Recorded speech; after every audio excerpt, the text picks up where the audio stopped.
এই পৃথিবীর জমিনে কেবলমাত্র শুধুমাত্র আল কোরআন মানুষকে শান্তি দিতে পারে। কথা বলেন, বেতন হচ্ছে? কোরআনের আইন ছাড়া, কোরআনের সংবিধান ছাড়া এই পৃথিবীর মানুষের তৈরিকৃত মতবাদ কখনো মানুষকে শান্তি দিতে পারে না। পারে কি? ধলা কালোর ব্যবধান দূর করেছেন কে? মুহাম্মদুর রাসূলুল্লাহ সাল্লাল্লাহু আলাইহি ওয়াসাল্লাম। আইন দিয়েছেন আল্লাহ আর শিখিয়ে দিয়েছেন কোরআনে। এই কোরআনটাই মুহাম্মদুর রাসূলুল্লাহ সাল্লাল্লাহু আলাইহি ওয়াসাল্লামের উপরে আল্লাহ তাআলা নাজিল করেছেন। সুবহানাল্লাহ বলেন। কারণ তাই যদি না হতো তাহলে পৃথিবীর শ্রেষ্ঠ সুন্দর, পৃথিবীর শ্রেষ্ঠ সুন্দরের নাম, সুন্দরতম লোকের নাম, মানবের নাম হলো মুহাম্মদুর রাসূলুল্লাহ সাল্লাল্লাহু আলাইহি ওয়াসাল্লাম। এখানে আপনারা দ্বিমত হতে পারেন যে এই পৃথিবীর সবচেয়ে বেশি সুন্দর তো হযরত ইউসুফ আলাইহিস সালাম। তাহলে একটি ঘটনা আমি আপনাদেরকে বলি। আল্লাহর নবী সাল্লাল্লাহু আলাইহি ওয়াসাল্লাম যখন মেরাজে চলে গেলেন, মেরাজে যখন গেলেন, চতুর্থ আসমানে যখন গেলেন, হযরত ইউসুফ আলাইহিস সালামের সাথে আল্লাহর নবী সাক্ষাৎ হয়ে গেল। আল্লাহর নবী দুনিয়াতে আসলেন, এসে বললেন, আমি যখন মেরাজে গেলাম আমার ভাই ইউসুফ আলাইহিস সালামকে আমি দেখলাম, আমার মনে হলো পৃথিবীর অর্ধেক সৌন্দর্য আল্লাহ সুবহানাহু ওয়া তাআলা হযরত ইউসুফ আলাইহিস সালামকে দিয়েছেন। সুবহানাল্লাহ বলেন।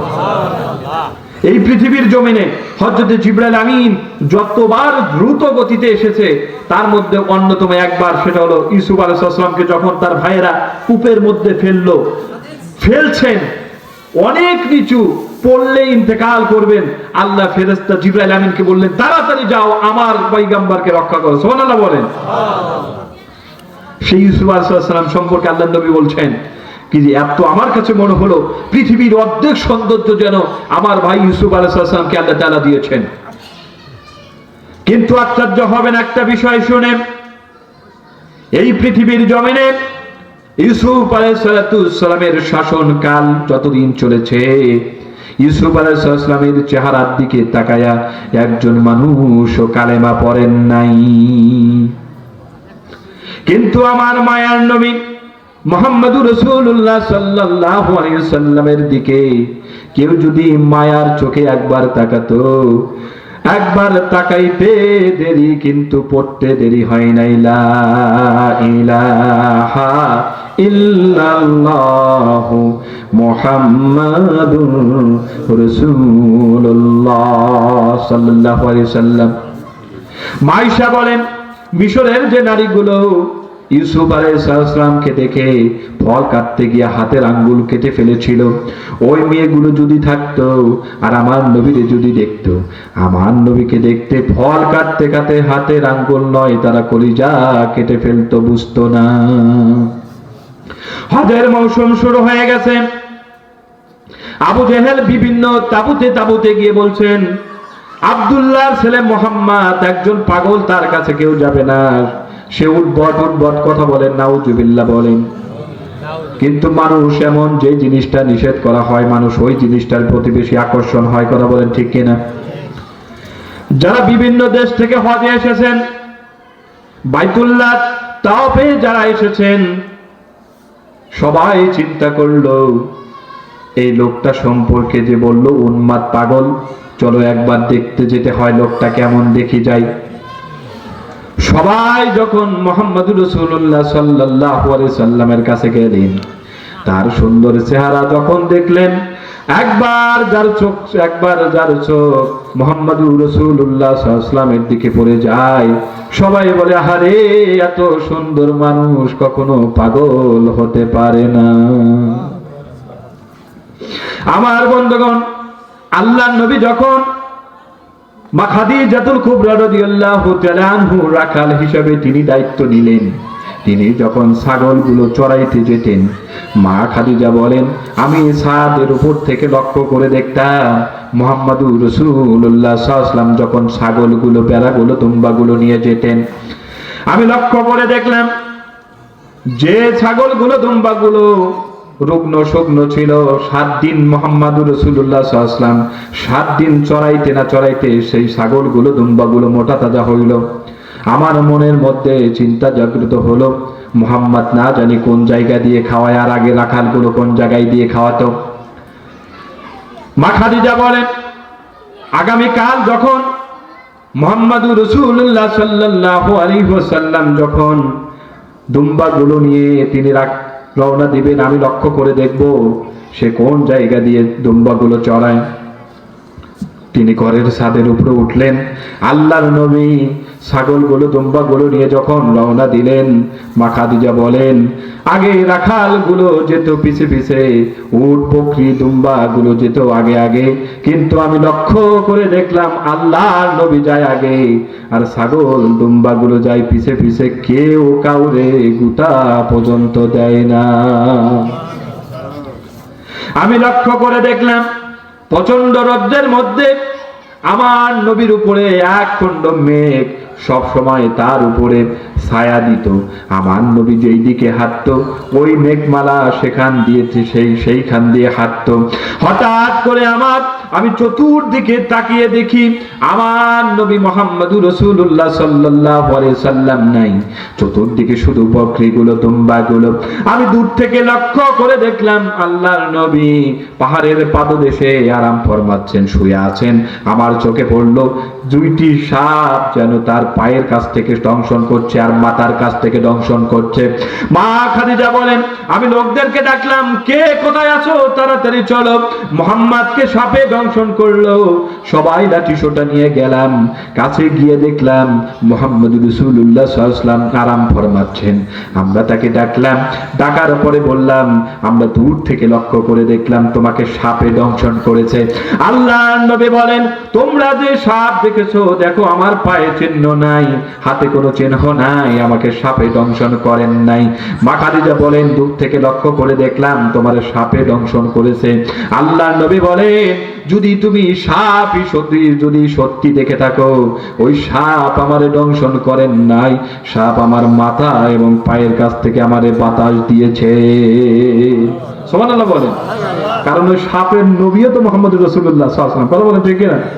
সেই মায়ার নবীরে শিয়াবে আবি তালিবে 3টি বছর কারারুদ্ধ করে রেখে দিয়েছেন, যার জীবনে কোনো ভুল নাই, যার জীবনে কোনো গুনাহ নাই।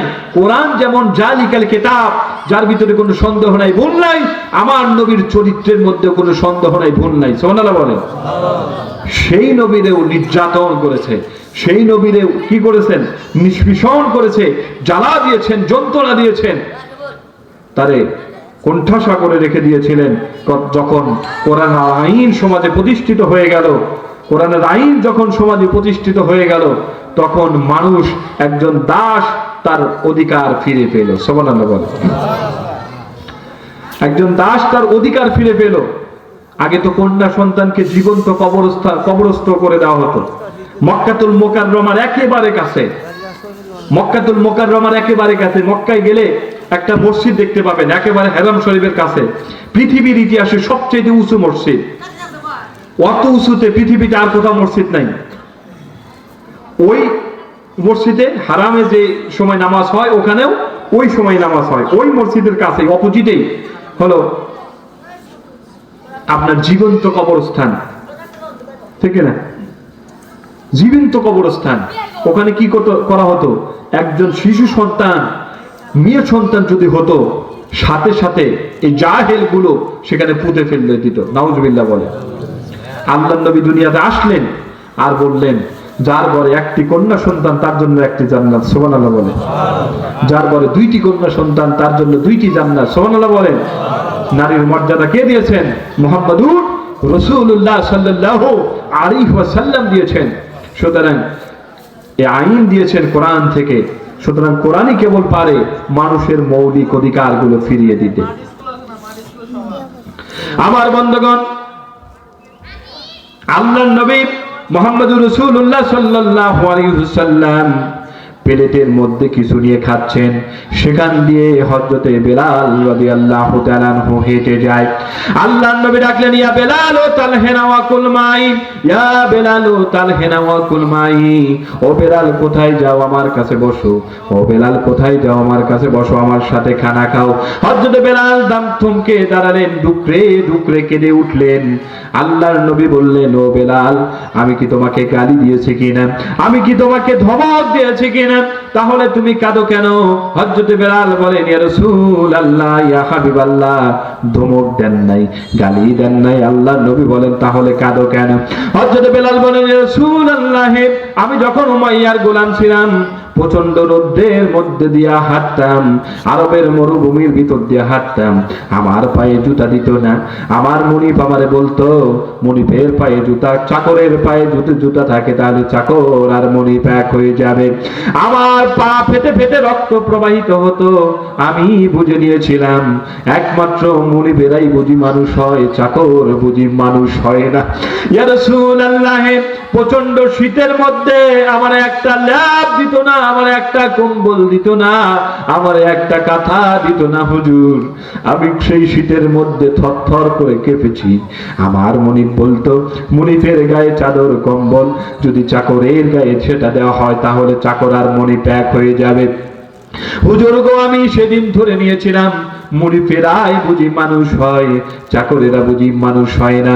আজকে যেহেতু রাহমাতাল লিল আলামিন নবী যারে সৃষ্টি না করলে আমি বেলাল হতাম না, সেই নবী একসঙ্গে খানা খেতে বলেছেন, আমার মনে হলো আমি বেলালের মনে হলো আমি বেলাল একজন মানুষ। সুবহানাল্লাহ বলেন। হযরত আনাস বলেন, 10টি বছর আল্লাহর নবীর খাদেম আমি ছিলাম, আল্লাহর নবী কোনদিন আমারে ধমকের সুরে কথা বলেন নাই। সুবহানাল্লাহ বলেন। এখান থেকে আমরা কি শিক্ষা গ্রহণ করলাম? অনেকে আমরা চড়ার কাজ করার জন্য কৃষক নেই না, নেওয়ার পরে মনে করি কি যে 1 বিঘা জমি একলাই ওর শেষ করতে পারলে, মানে তার উপর কিছু লোক আছে এরকম, মানে ক্যাট আছে সবসময়, আছে না? আছে না এরকম? কিন্তু চাকর যে আপনার অধীনস্থ, তার সাথে ভালো ব্যবহার করা শিখিয়েছেন কে? মুহাম্মাদুর রাসূলুল্লাহ সাল্লাল্লাহু আলাইহি ওয়াসাল্লাম। আমার বন্ধুগণ, সুতরাং এমন কোন দিক নাই যেই দিকে মানুষ হাঁটলে পারে নবীর আদর্শ পাবে না। সুবহানাল্লাহ বলে। একেবারে দিন মজুরের থেকে শুরু করে পার্লামেন্ট পরিচালনা করা পর্যন্ত সব দিকে, চিকিৎসা বলেন, অর্থনৈতিক শাস্ত্র বলেন, আপনার বিজ্ঞান বলেন, এমন কোন দিক নাই যেই দিকে আমার নবীর আদর্শ নাই, এমন কোন কথা নাই যেটা আমার নবী বলে যান নাই। সুতরাং এই দুনিয়ার জমিনে কমপ্লিট একজন মানুষের নাম হলো মুহাম্মাদুর রাসূলুল্লাহ সাল্লাল্লাহু আলাইহি ওয়াসাল্লাম।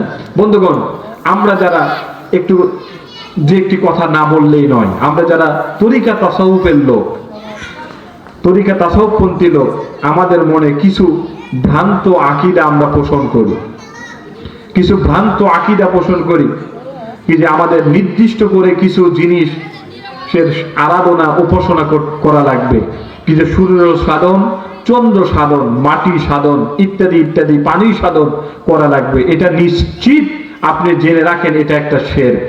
এটা কি শিরক? আল্লাহ বলছেন, ওয়াসাখখারা লাকুম মা ফিস সামাওয়াতি ওয়া মা ফিল আরদি জামিআ।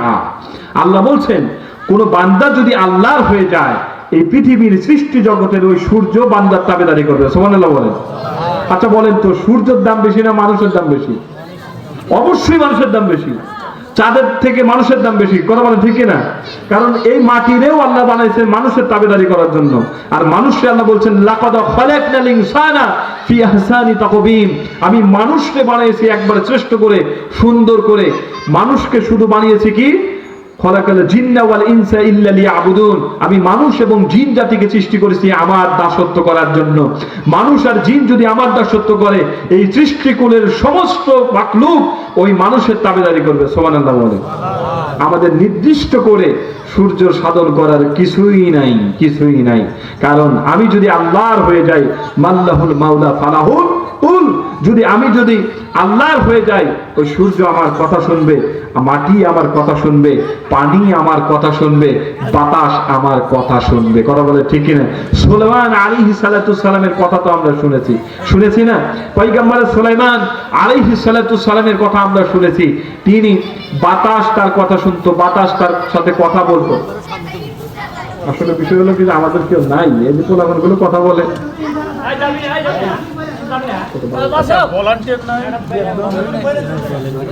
সমস্যাটা হয়ে গেছে। হযরত সুলাইমান আলাইহিস সালাম পশু পাখির ভাষা তিনি বুঝতেন, তিনি বাতাসের ভাষাও বুঝতেন। তাহলে কত বড় মর্যাদা আল্লাহ সুবহানাহু ওয়া তাআলা দিয়েছেন। একদিন মুহাম্মদ রাসূলুল্লাহ সাল্লাল্লাহু আলাইহি ওয়াসাল্লাম সাহাবায়ে কেরামদের নিয়ে বসে আছেন, এর মধ্যে মৌমাছির চাক ভ্রমণ করতেছেন, চতুর্দিকে ঘোরাফেরা করছেন। সাহাবায়ে কেরাম ভয় পেয়ে গেলেন, কিন্তু মৌমাছি বুঝি কামড়াবে। আল্লাহর নবী বললেন ও সাহাবায়ে কেরাম, তোমরা একটু সরে দাঁড়াও, একটু জায়গা করে দাও। সব একটু সরে দাঁড়ালেন। মৌমাছি আসলেন, আল্লাহর নবীর কাছে বসলেন, হুজুরের সাথে তাদের কথোপকথন হলো। সুবহানাল্লাহ বলেন। কারণ মৌমাছির নবী হলেন মুহাম্মদুর রাসূলুল্লাহ সাল্লাল্লাহু আলাইহি ওয়াসাল্লাম। আমার নবী জিজ্ঞেস করলেন, ও মৌমাছি, তোমার কাছে একটা জিনিস আমি জানতে চাই। তুমি যখন মধু সংগ্রহ করো, বিভিন্ন ফুলে তুমি বসো, তুমি তিতো গাছে বসো, মিষ্টি গাছে বসো, সরিষা ফুলে বসো, আবার তুমি নিম গাছেও তুমি বসো, বিভিন্ন জায়গায় বসো, তোমার এই সংগ্রহ করা কষগুলো এত মিষ্টি হয় কেমন করে? মৌমাছি বলেন, ইয়া রাসূলুল্লাহ, ইয়া হাবিবাল্লাহ, আমরা যখন বিভিন্ন গাছ থেকে ফুল ফল থেকে মধু সংগ্রহ করি, মৌচাকে রেখে দেই, ওই সময় আপনার নামের দরুদ পড়ে যখন মৌমাছিরা বলেন আপনার নামের দরুদ পড়ে মৌচাকে রেখে দেই, আল্লাহ রাব্বুল আলামিন এই দুনিয়ার জমিনে সবচাইতে মিষ্টি জাতীয় যে জিনিস সেটা হলো মধু, একমাত্র আপনার দরুদের বরকতে হয়। সুবহানাল্লাহ বলেন। সুতরাং এই দরুদ পড়তে গেলে কত ফিতনা ফাসাদ, কত মাসালা আছে না, অনেক মাসালা। এটা পড়ে না, এই মিলাদ পড়ে না, এই কিয়াম পড়ে না, এটা সমস্যা, ওই সমস্যা। আমার বন্ধুগণ, যারা এটা করে না আমরা তাদের দাওয়াত দেই কেন? দোষ তো আমাদের না। কিন্তু একজন একটা যেটা করে না সেটা আমি তার বলবো কেন? আর আরেকটা বিষয়, যে করে না সে যাই বা কেন, সমাজে ফিতনা সৃষ্টি করবে কেন? কথা বলেন ঠিক না? আমি যেটা পছন্দ করি না সেখানে আমার যাওয়া দরকার নাই। তো আল্লাহ সুবহানাহু ওয়া তাআলা আজকের এই আলোচনার যতটুকু আলোচনা করলাম, এই আলোচনার মূল বিষয় আমি আপনাদের কাছে একটু উপস্থাপন করছি। এক নাম্বার, এই পৃথিবীতে একেবারে শান্তি দিয়ে ভরপুর হবে একজন শ্রমিক তার মূল অধিকার ফিরে পাবে, ন্যায্য অধিকার ফিরে পাবে, মানুষে সমান রূপান্তরিত হবে কেবলমাত্র শুধুমাত্র কোরআনের আইন যদি সমাজে বাস্তবায়ন হয়, তাহলে কেউ আর ধলা কালোর ব্যবধান দূর হয়ে যাবে, উঁচু নিচুর ব্যবধান দূর হয়ে যাবে। কথা বলেন ঠিক কিনা? সুতরাং কোরআনের আইন বাস্তবায়নের ক্ষেত্রে আমাদের অগ্রণী ভূমিকা পালন করা দরকার আছে কিনা বলেন? আছে কিনা? অবশ্যই আমাদের আছে, এটা আমাদের করতে হবে। 2 নাম্বার, যদি কোরআনের আইন সমাজে চালু হয় তাহলে ইনসাফ ভিত্তিক বন্টন নীতি শুরু হবে। কেউ টিআর কাবিখা প্রজেক্ট দিয়ে টাকা মেরে খাওয়ার সুযোগ থাকবে না ইনশাআল্লাহ। বিধবা ভাতা দিয়ে টাকা নিতে পারবে না কেউ ইনশাআল্লাহ। কারণ রাসূল পাক সাল্লাল্লাহু আলাইহি ওয়াসাল্লাম তার শাসনামলে তিনি জেলখানা ছাড়া রাষ্ট্র গঠন করলেন। সুবহানাল্লাহ বলবেন না? তিনি তার জামানায় জেলখানা ছিল না। রোমের প্রেসিডেন্ট, রোম সম্রাট হিরাক্লিয়াস, তিনি 40 জন সদস্যের একটি প্রতিনিধি দল মদিনায় প্রেরণ করলেন, যাও দেখে আসো। কিন্তু মুহাম্মদ সাল্লাল্লাহু আলাইহি ওয়াসাল্লাম একটা রাষ্ট্র গঠন করলো যে রাষ্ট্রে নাকি জেলখানা নাই। এটা কিভাবে সম্ভব? জেলখানা ছাড়া কোনো রাষ্ট্র চলে নাকি? যাও একটা প্রতিনিধি দল প্রেরণ করলেন। ওই 40 জন সদস্যের একটি প্রতিনিধি দল মদিনাতুল মুনাওয়ারায় আসলেন। যখন আসলেন, সাহাবায়ে কেরাম রিদওয়ানুল্লাহি আজমাইন আল্লাহর নবীর কাছে গেলেন, ইয়া রাসূলুল্লাহ, ইয়া হাবিবাল্লাহ, রোম থেকে 40 জন সদস্যের একটি প্রতিনিধি দল এসেছে। হুজুর বললেন তাদেরকে উত্তম জায়গায় বসতে দাও। সাহাবায়ে কেরাম বলছেন, ইয়া রাসূলুল্লাহ, তাহলে খেজুরের বাগান নিচে সবুজ গালিচা সেখানে বসতে দেই। বলল না, এর থেকে ভালো জায়গায় বসতে দাও। এবার সাহাবায়ে কেরাম বলছেন তাহলে পাহাড়ের পাদদেশে বসতে দেই, সেখানে ছায়া আছে। হুজুর বলল না, এর থেকে ভালো জায়গায় বসতে দাও। এবার সাহাবায়ে কেরাম বলছেন, ইয়া রাসূলুল্লাহ, তাহলে আপনি বলুন আমরা তাদেরকে কোথায় বসতে দেব? হুজুর বললেন, যে আমার মসজিদের মুয়াজ্জিন বেলালকে ডাকো, আর মসজিদে নববীর দরজা তাদের জন্য খুলে দাও। সুবহানাল্লাহ বলেন।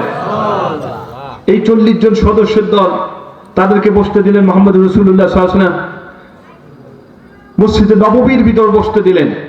হুজুর কিছুক্ষণ পরে ঢুকলেন, তাদের সাথে পরিচয় হলেন, কুশল বিনিময় হচ্ছে। হুজুর জিজ্ঞেস করছেন আপনার পরিচয় দেন। বলছেন আমি খাদ্যমন্ত্রী, আপনি অর্থমন্ত্রী, আপনি অমুক মন্ত্রী। এইভাবে দেখা গেল রোমের সবচেয়ে বড় বড় যে সবচেয়ে বড় বড় পদের যে 40 জন লোক, ওই 40 জনই মদিনাতুল মুনাওয়ারা এসেছেন। হুজুর এবার বললেন আপনারা কেন এসেছেন প্রশ্ন করুন। এই 40 জন সদস্যের টিমের মধ্যে থেকে প্রশ্ন করলো যে আপনার কাছে একটা বিষয় আমরা জানতে চাই, মানুষ খাবারের আগে এবং পরে লবণ খায় কেন?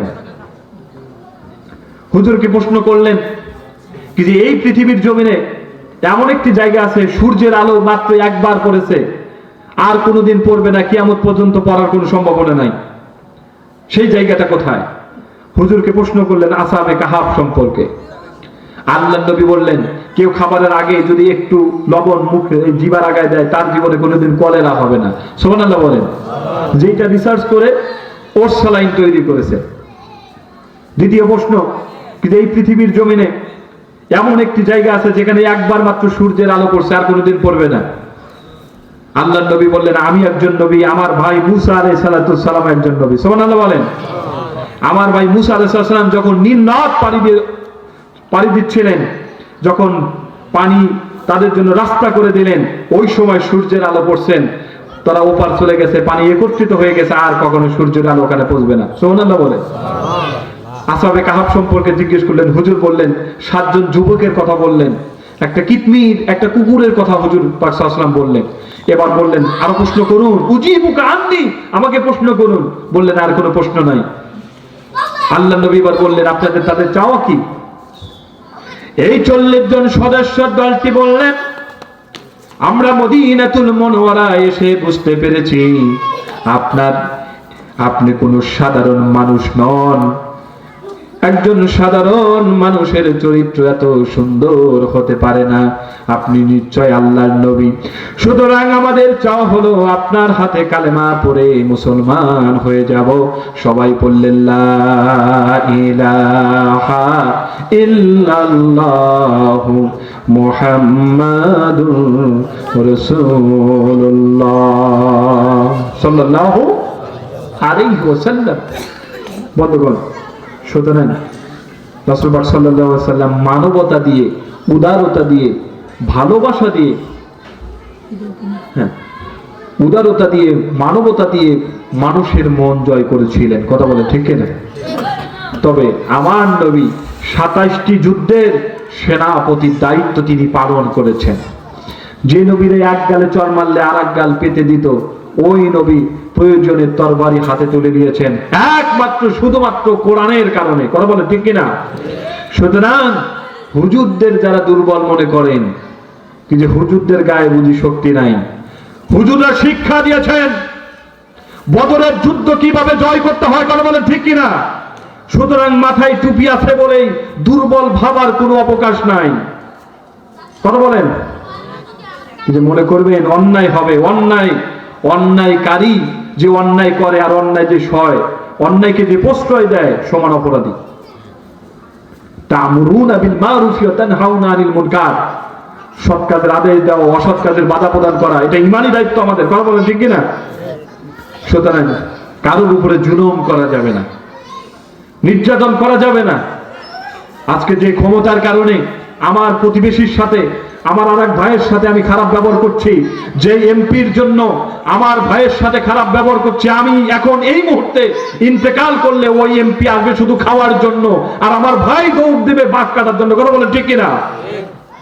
আমার ভাই দৌড় দেবে মাটি কাটার জন্য, আমার ভাই দৌড় দেবে কবর খননের জন্য, আমার ভাই দৌড় দিবে আমার জন্য কাপড়ের কাপড় আনার জন্য, আর আমি যার জন্য মানুষের সাথে খারাপ ব্যবহার করছি ও আসবে শুধু খাওয়ার জন্য, আর বলবে খাবারের লবণ কম হয়েছে, ঝাল কম হয়েছে। কথা বলে ঠিক কিনা? সুতরাং প্রতিবেশীর সাথে খারাপ ব্যবহার করার কারণে এমন যেন না হয় আমি আপনি ইন্তেকাল করলে সে যেন যারা যারা আবার না আসে। কথা বলেন ঠিক কিনা? এমন কাজ কখনো করা যাবে না, অন্ধ হওয়া যাবে না। অন্ধ হওয়াই যাবে না, কারণ আমার আগে সবচেয়ে আমার কাছের মানুষ আগে আমার আপনজন, আমার প্রতিবেশী আমার আপনজন, আমার ভাই। আমি কেন তার সাথে আমার মতের ডিভাইডেড হতেই পারে, হতে পারে না? সবাই যদি এই স্কুলে ছাত্র দেয়, আর এক স্কুল কি বসে থাকবে নাকি? কথা বলেন না কেন? সবাই যদি এক গাড়িতেই চলে, তাহলে আর এক ড্রাইভার গুলো কি না খেয়ে মরবে? এই জন্য এটা করা যাবে নাকি যে আমার গাড়িতে উঠলো না তাই বলে সে ভালো না, এটা কখনো ভাবা যাবে না। কথা বলেন ঠিক কিনা? সুতরাং এই ছোট মন মানসিকতা আমাদের দূর করতে হবে। কিন্তু আমার প্রতিবেশীর সাথে যদি আমি ভালো ব্যবহার না করতে পারি, আল্লাহ নবী বলছেন লা ইয়ারহামুল্লাহু মান লাম ইয়ারহামুন নাস, যার ব্যবহারে মানুষ সন্তুষ্ট, আল্লাহ নবী বলছেন আল্লাহ তার উপরে সন্তুষ্ট। সুবহানাল্লাহ বলেন। আর যার ব্যবহারে মানুষ অসন্তুষ্ট, আল্লাহ তার উপরে অসন্তুষ্ট। সুতরাং আমি একেবারে মেম্বার থেকে শুরু করে যদি মন্ত্রী, আমরা যেন অন্ধ না হয়ে মানুষের সাথে যেন খারাপ ব্যবহার না করি। আল্লাহ যেন সবার সাথে মিল মহব্বত নিয়ে, ভালোবাসা নিয়ে, মানুষের সাথে সৎ ব্যবহার করে আমাদের চলার তৌফিক দান করে। সবাই বলি আল্লাহুম্মা আমিন।